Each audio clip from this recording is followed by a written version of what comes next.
Welcome all to this Modus Report. Thank you for joining me today. I am pleased and honored to be joined today by Professor Julia Azari. Many of you know her work. We're occasional collaborators here online. Julia is a professor of political science at Marquette University, focusing on the presidency, political parties, and American political development. She holds a PhD from Yale University. She is a very active public scholar and is a regular contributor to the Good Politics, Bad Politics Substack newsletter. Julia is also the author of two books. Her first book, Delivering the People's Message, came out in 2014. That was a look at how winning presidential candidates use claims about mandates from the voters to advance their agendas. Her most recent book is what we're going to be focusing on today. This is a book that I would be holding up now if I had remembered to bring it home from the office, but it is called Backlash Presidents: From Transformative to Reactionary Leaders in American History. And it came out last year with Princeton University Press. I'm assuming Julia is going to grab her copy of the book, either she just walked out on her own discussion. Okay, here, yes, that's what it looks like, folks. Definitely watch for that book on bookshelves at airports everywhere. This book examines three impeached presidents: Andrew Johnson, Richard Nixon, Donald Trump. And it examines the relationship that their impeachments had with white backlash against racial progress that had occurred in the previous administrations. The book has gotten some prominent attention so far, nothing quite as amazing as a discussion on this Modus Report. So we're going to delve into that today. Julia, welcome. Thank you so much. Is it weird to also point out that my book won the Richard Neustadt Award from the presidency section It of is not APSA? weird. Sorry. That's It is part of something I my should have mentioned. it's part of my standard intro now. Yeah. Anyway. Um, yeah, thank you so much for having me and letting me correct the record there. Yes, thank you. Thank you, Neustadt winner Julia Zari. This was great. And congratulations again on that fantastic award. Thank you. So let's talk about it. Backlash Presidents, which I had a chance to read last year. It's a pretty amazing work in that it covers and explains a large swath of American political history with what I think is a pretty elegant and parsimonious story. I'm going to try and summarize your main argument here, if you're open to that, and I'll ask you to tell me if I've gotten it right, if there's things I'm missing. Basically, the story goes over the history of the American presidency, the basic attitude toward race and civil rights has been really to try to not stir the pot too much, try to prevent the most egregious versions of racial discrimination and racism, like lynching, but for the most part, don't rock the boat. White antipathy toward blacks is so deeply entrenched in the party coalitions and the overall political system. Um, However, on a few occasions, we've had racially progressive presidents, people who want or wanted to substantively and substantially improve conditions for Black Americans. This mainly comes down to three presidents: Abraham Lincoln, Lyndon Johnson, and Barack Obama. And racial progress, as we know, tends to be followed by some sort of white backlash that tries to undo some of that progress. In your book, that backlash comes in the form of the presidents that followed the racially progressive ones: Andrew Johnson, Richard Nixon, and Donald Trump. And in their zealousness to undermine racial progress, they frequently act outside established norms and laws. And in all three cases, they've been impeached. Does this sound about right? What am I missing? No, that's exactly right. I appreciate you describing it as parsimonious. It did not feel parsimonious while I was writing it. Um, it felt like my house was a pile of books about every era in American history, and you learn just what you don't know when you're delving into 19th century history.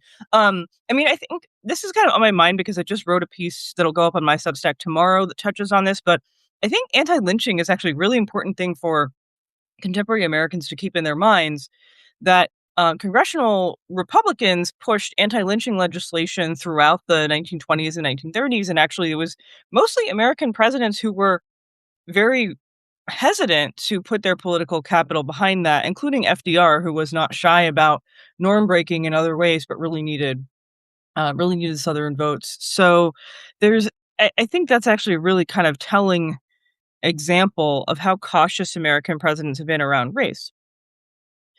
Um, I forgot the other point I was going to make, so I'll hand it back to you, or I could I'm sitting here really enjoying listening to you describe my work, like, this is the I'd be greatest glad to do podcast that. ever. Yes, yes. At some point, you could just describe my work to me. It'll be fun conversation. Absolutely. Um, so I'd actually like to jump in and start talking about Donald Trump. Mhm. Uh, because, well, first of all, he was impeached in twice, 2020 and Yeah. in early 2021. I'd say there's a pretty decent chance he'll be impeached by the next Congress, coming up in probably just a few months, which means you're going to be getting a lot of phone calls from reporters and others. Um, One sort of interesting dynamic there, I'd say it was pretty clear that Trump was fearful of his first impeachment. He tried to derail it. He tried to have people slow it down. Um, Although the fact that neither of those impeachments really came close to actually removing him from office perhaps has eased some of his fears somewhat. I'm curious, in your mind, like, how should we be thinking about impeachment in Mhm. general? Is it Mhm. working Mhm. as the founders intended? Do we consider it a check on lawlessness today? And I Yeah. might turn my camera off for a little bit, but I'll be back and listening all the time. Okay. Okay, I won't take it personally. Okay. Um, so I have a couple of things. I remembered what I was gonna say in response to the sort of intro, which is I think that an important backdrop to all this is that the fact that Trump's backlash presidency was so the sort of political environment around race was so volatile after Obama's presidency is really also really an indicative kind of part of the story. And that is partly because Obama was I would actually not describe him as especially racially progressive, especially Mm. norm breaking. He really wanted to be, I think, a very kind of standard Democratic leader and to run away from that for obvious political and strategic reasons. And, all he really did was exist, and merge the power of the presidency, especially in its symbolic form, with being a black man with a black family in the White House. Mm. And that really brought us to what has been I'm getting to Trump, I promise. Is get is like that what bleh, brought us to what has been like a really explosive and protracted moment of racial tension as kind of the central animating tension in American politics. Normally, presidents especially have sought to kind of stuff it down. And that is obviously not the Trump it's obviously not the Trump tactic. Um, I think there's some Trump specific things that we don't really know how he thinks about, let's say, the politics of accountability in his own presidency. We don't really I'm know still how he here. thinks about Okay. that. Okay. I don't doubt it for a second. Your followers, I think, also are still engaged. Hopefully. Anyway, you're stuck with me for a moment. Um, like we don't really know how Trump thinks about the politics of accountability, right? We don't really know how he thinks about his legacy or about, as you wrote, Seth, recently, he doesn't really think about appealing or representing the nation beyond his own supporters. He is likes to make jokes about running for a third term. So like this kind of sense of like, well, any other president would want to avoid being impeached because that looks bad and feels bad and is bad for the legacy. We don't exactly know how Trump thinks about that. Um, but I think one of the big things that we should be thinking about when we think about the possibility of Trump's impeachment in um in the second half of the second term is the congressional politics. And there's an interesting thing there where in all the other cases I look at, there's a sort I describe it as sort of like a two-step kind of dance of impeachment where first there's a sense that this guy is not right. He is not upholding his responsibilities as president. He's not being president of all the people. And then you sort of look for specific charges. And with Trump's second term, those 2 factors are much easier to integrate. Um, things like DOGE, things like going after DEI, which is often, kind of procedurally involved overstepping the boundaries of executive authority, the immigration stuff. The wild card there is the way the Supreme Court has ruled on some of these cases, and I'm still puzzling through that. Like, literally tomorrow, I'm puzzling through that for an essay I'm writing. But that's kind of how I think about it, is that actually the complexity of that kind of process is not there as much in this term as it has been in past terms. And I think with that combined with kind of like the changing composition of what the Democratic caucus and Congress might look like, I think you're right. We're going to see an impeachment. We might see a much kind of quicker Mm, politics of impeachment. And then, but then, when is anyone ever going to be removed from by this process? I don't know. So what, right? Like, what space impeachment occupies more broadly is a much more open question. I had a question kind of following up on some things you were saying in there. And I've heard some other people ask, like, if there is an impeachment against Trump, Hmm. should it Hmm. focus very narrowly on one topic that lots of people agree Right. on? Like some things you said, like Doge or emoluments, Hmm. overgraft, abuse of war powers. Um, or should it be a lot more? Like, and in reading your section on Andrew Johnson's impeachment Hmm. Right. following Lincoln's death, I was amused to see that his impeachment was just a very long laundry list of offenses. There were like 11 different articles, Hmm. Hmm. all kind of claiming he did Kind of the something to same thing. violate the Tenure of Office Act, which in itself may have been an unconstitutional law. Right. But it's just really like, let's just throw the whole kitchen sink at him, Hmm. and we'll see what sticks. I'm curious if you could sort of explain like how that laundry list came about. What are the Hmm. advantages and disadvantages of that kind of approach? Yeah, I mean, the Johnson case is quite fascinating. Maybe only if you're really interested in 19th century presidential history. But no one had done this before, Right. and Johnson's case was very much, um, kind of informed by the fact that there was this really huge national problem to be addressed. Just what will the country look like after the Civil War? And the kind of following the question that follows that is who will make that determination. And for Andrew Johnson, the answer was he should make that determination, not Congress, which was a lot like more of a norm violation then. And he made it pretty clear, and he identified himself with his Reconstruction policy, he referred to it as my policy. A lot of his sort of like ego driven, narcissistic language is really similar to Trump. Um, it was kind of fascinating, and a lot of the sources I read were written before, before Trump even was a politician. Um, so that kind of becomes a central piece, and there's kind of rampant violence in the South against freed people, and Johnson's not really doing anything about that. And he's trying to take control of Reconstruction, reappoint former Confederates, and so there's this huge kind of policy gulf that is really about not just policy, but kind of like national the tone of the new nation, right? National identity, and also the relationship between Congress and the president, which members of Congress did feel very strongly about. And so you have these people in Congress who really want to impeach Johnson. He also goes on this like speaking tour and uses kind of violent rhetoric against his opponents. Um, and that's all kind of that's the vibe part of impeachment. And Mhm. then there's 4 attempts to impeach him. And there's always a group of people in Congress who are really reticent. And so it's these more specific charges that pull that coalition together. And that dynamic basically obtains with Nixon and Watergate, and then again with Trump's first impeachment especially.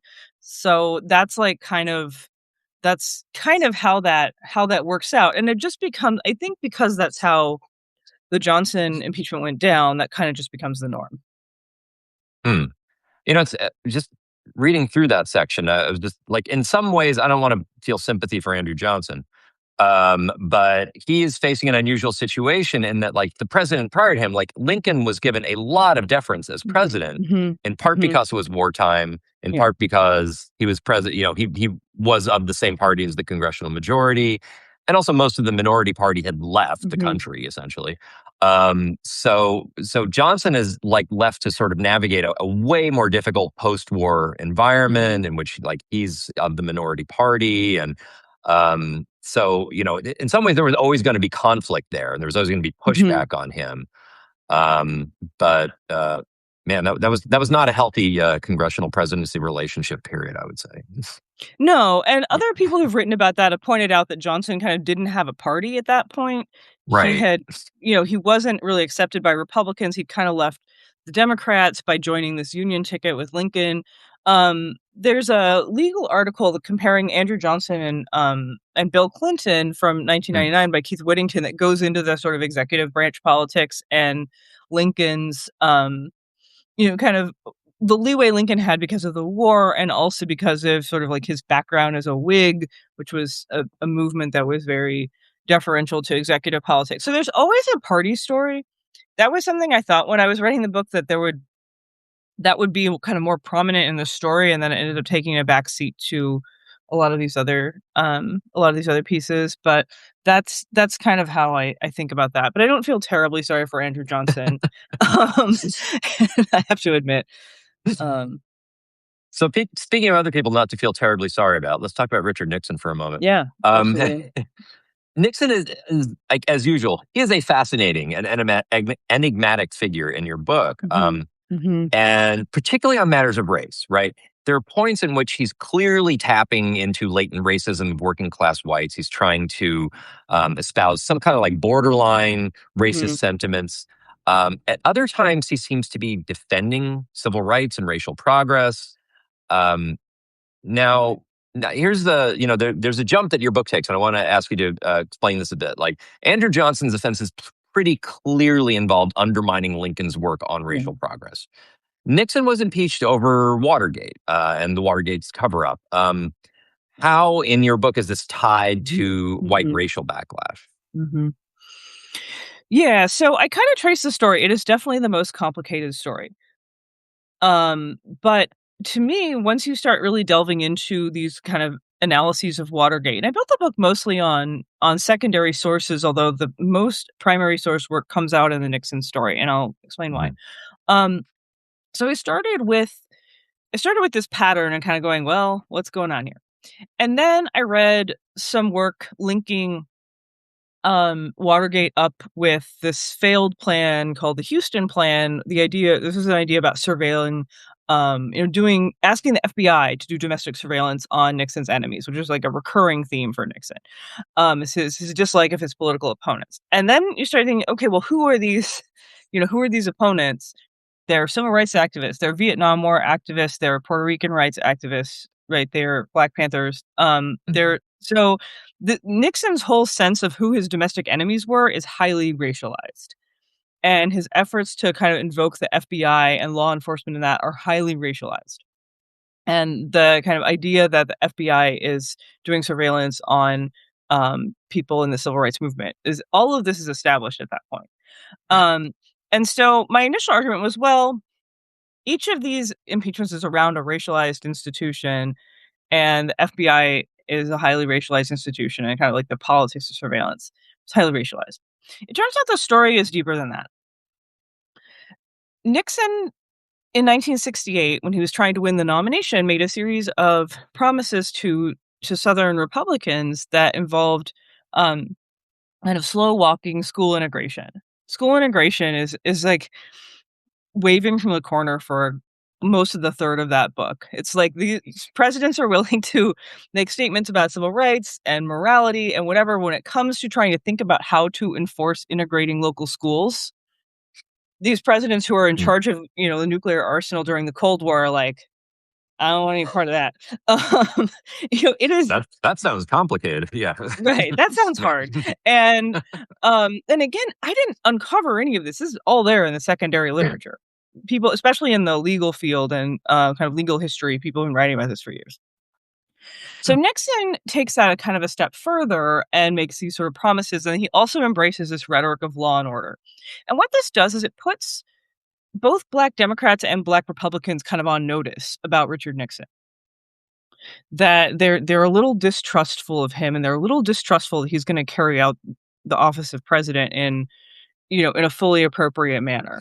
And starting around 1973, you see members of the Congressional Black Caucus, members of the NAACP, and these are mostly at this time, they're mostly kind of lone and fringe voices making this case, but making the case that as more of the Watergate corruption gets exposed, they're kind of saying, well, maybe Nixon has been too busy doing corruption to address problems in the Black community.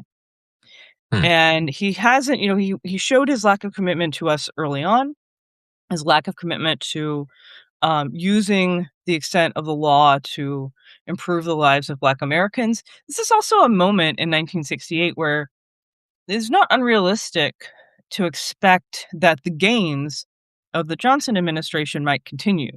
Um, and that the sort of promise of some of that legislation might be borne out in the enactment of it and through the bureaucratic process, and Nixon is mostly committed to doing the opposite.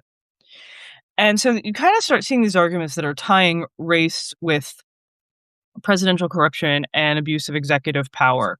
And those arguments never really become the main ones guiding Watergate, but all throughout the sort of talk about impeachment and the move toward impeaching Nixon and the kind of selling of that politically, including kind of culminating with Barbara Jordan's speech about it. That speech is about Mm. race, and it's about citizenship and equality, and so it's tying up the sort of idea that constitutionality and constitutional limits on the executive are in fact rooted in this sense of equality, and that includes racial equality. So this was my biggest dig into primary documents because some of this is not really anywhere in the extensive um, secondary literature on Watergate that I saw, which is like some of these documents from members of the CBC, members um, of the NAACP. So I did actually end up digging around just a little bit, and my kind of goal with this book really is that we think about Watergate as being a product not just of the unrest of Vietnam, but also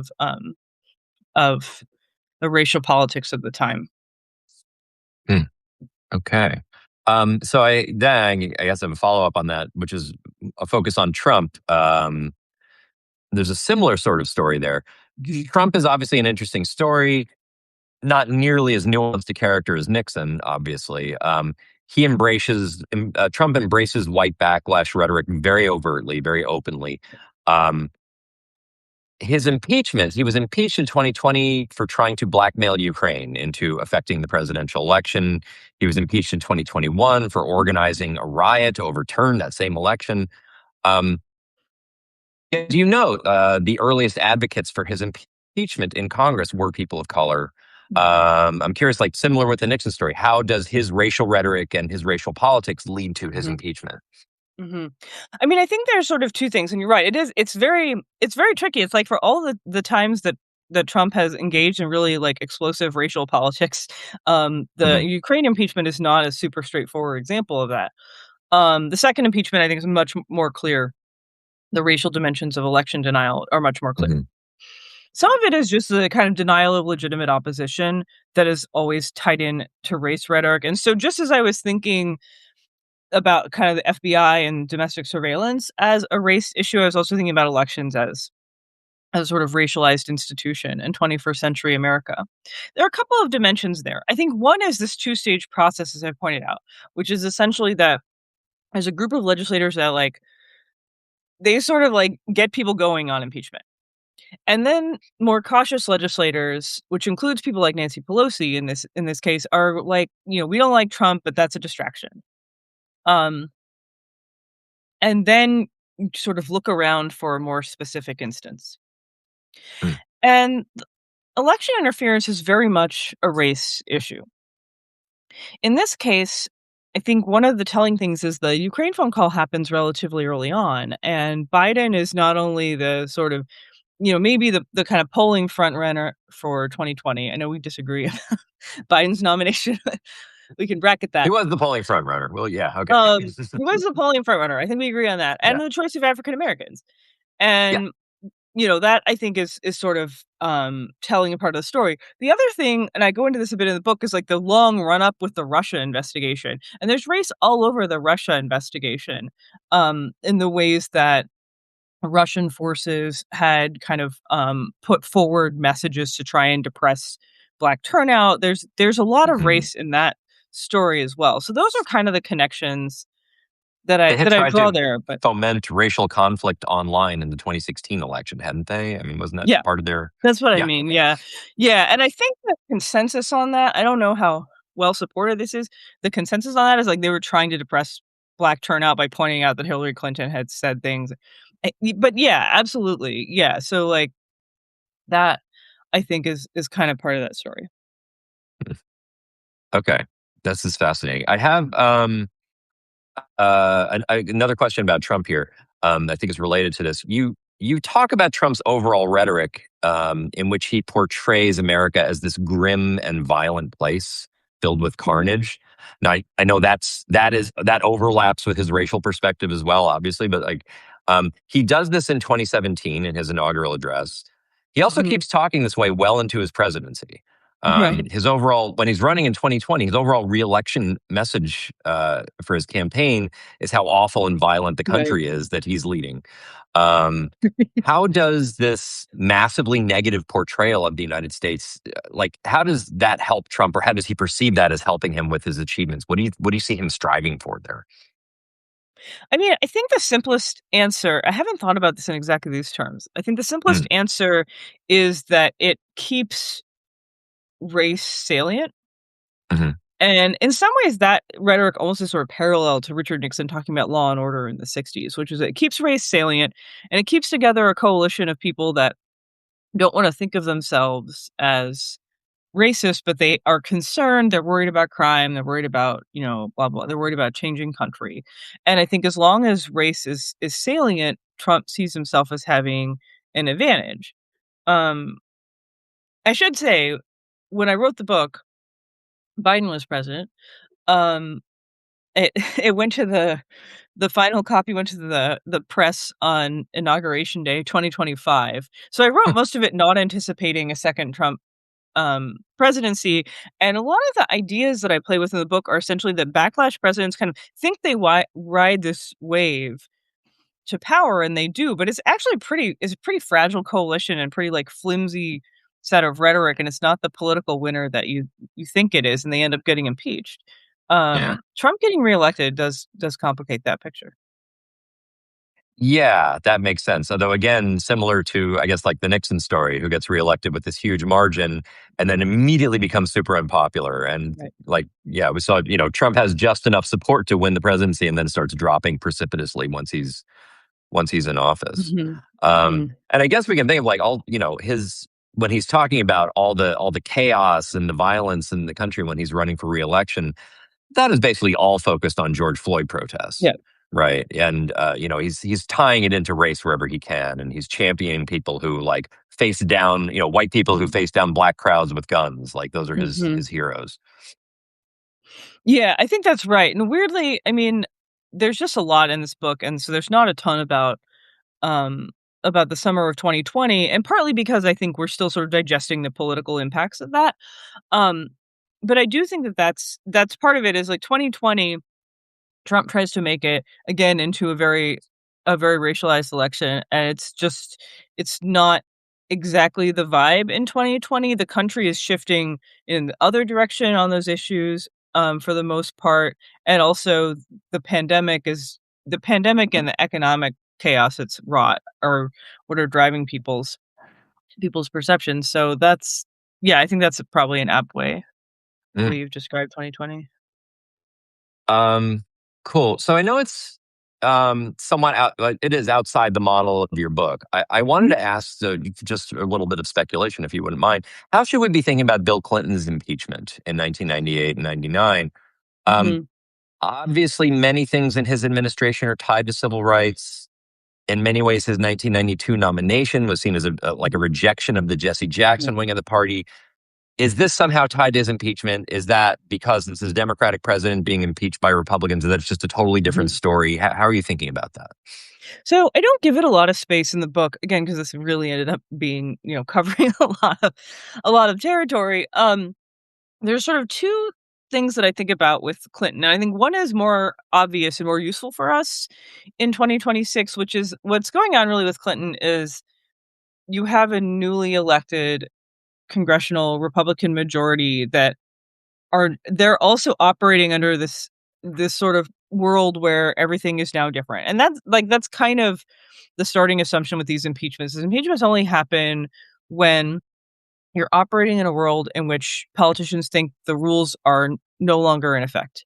And so that makes the backlash presidents do what they do, and it makes congressional opponents feel like maybe impeachment is a thing. And so I think that's basically what we're seeing with Clinton is like Newt Gingrich and the other congressional Republicans kind of being like, what can we get away with? What how far can we push the boundaries of this new kind of more nationalized way of thinking about politics, a more conflictual way? And I think the impeachment kind of was the 98 midterms, they're like, "Okay, that's the bumper. If we're gonna do a bumper bowling metaphor," which wasn't my intent when I started talking, but here we are. Um, Mm. but I think there's a much more interesting story there that has to do with George H.W. Bush and the racial politics in the, Republican Party at the time. Part of what drives the '92 election is Bush being challenged from the right by Pat Buchanan in the primary in 1992. And part of that, people always think of Buchanan's speech at the convention and the kind of culture war, but part of that overall campaign was about Bush signing a quota bill, about Mm. Bush signing an Employment Discrimination Act in Mm. 1991. And so one of the things that I use to kind of put together this larger story of um, of racial politics in the presidency in this period is what Bush learns is that it's very hard to meet this kind of colorblind standard that really that Reagan has set up, um, where the Republican Party should be rejecting all things that look like quotas or affirmative action, and the less we talk about race, the better. um, we're gonna kinda push it off and then, do things kind of use coded language and do things beneath the surface. Does that kinda make sense? Hmm. George Bush does not get to do that. George Bush has this incredibly racialized presidency where he's got, he ends up appointing Clarence Thomas to replace Right. Thurgood Marshall. He has the LA riots, and he has a Democratic Congress passing this bill that sort of closes a loophole in employment discrimination law. Mm. And he's gotta respond to all that.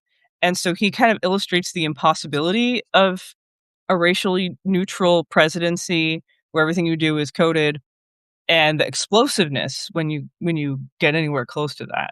So it's actually, to me, that's the more interesting, piece of the story, but then it's quite a long time between those events and Clinton's eventual impeachment.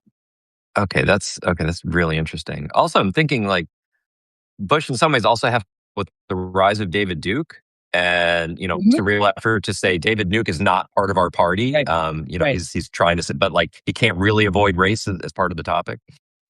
Right, I mean, I think Bush had really come up. I mean, he'd faced this as a legislator in Texas too, Right. um, but I think his sort of political training was like, "That's fine, and civil rights are fine, and we just wanna lower some taxes and have some Right. order and be, East Coast wasps," and he gets really caught in the unavoidability of this subject.